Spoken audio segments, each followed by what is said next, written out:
Today we got 3 things that your A3 problem statements need to have, and we'll talk about the one where I see the most mistakes. Let's get after it.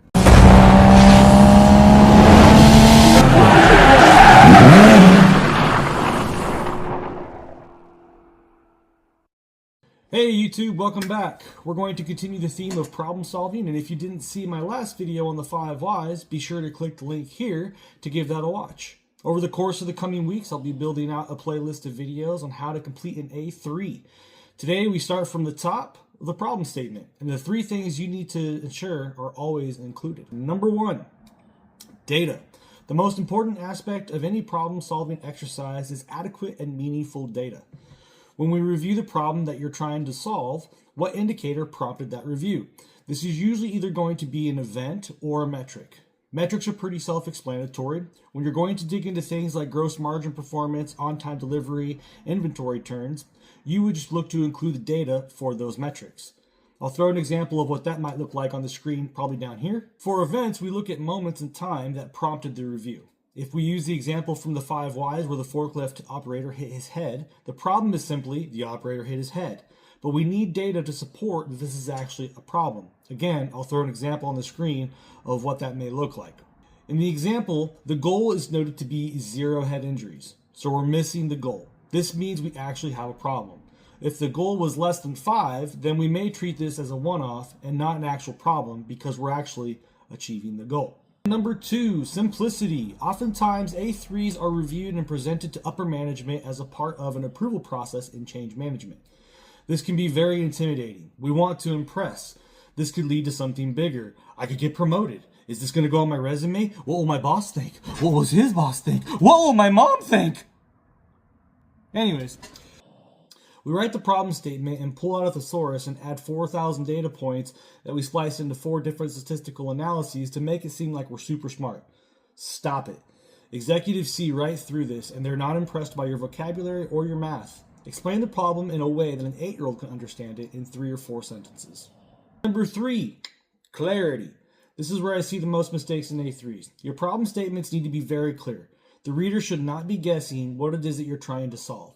The one thing that will quickly confuse the reader is scope creep towards the impacts rather than the problem. What I mean by this is you begin looking at one thing and end by talking about another. Think about a car accident. You start by talking about the accident, but end the statement by discussing the injured driver, totaled car, and stopped traffic. So which is it? What is the actual problem here? Impact should definitely be a part of the problem statement, but in global terms. How is this problem impacting the business without getting into the details of the impacts? So here's a good example of what a problem statement might look like based on our forklift example as we spoke to earlier. On May 15th of 2025 at 8 p.m., the forklift operator on forklift number 3 hit his head on the upper cage of the forklift while trying to enter the forklift, resulting in a concussion. This is the first head injury year to date on a goal of 0. The operator will be on paid leave for 3 weeks during this recovery. Year to date, the company has seen 3 additional injuries relating to operating a forklift. So in this example here, it's very clear. The actual problem is that we've got an injury on the forklift from the operator hitting their head. We have supporting data and that the goal is 0, so we know this is actually a problem, and that the operator is going to be on paid leave, so we are going to lose money because we have to pay the operator for on their paid leave. And then we also see that we have 3 additional injuries year to date on this forklift. So we've validated it. We're very clear the actual issue here is injuries to the head and injuries specifically on the forklift, and this is what we're going to pursue as we continue down the problem through the A3 for the problem. So that's what I have for this video. Next week, we'll go into metrics and how you track the success of the measures that you're taking to address your problem, as well as some of the impacts that come from that.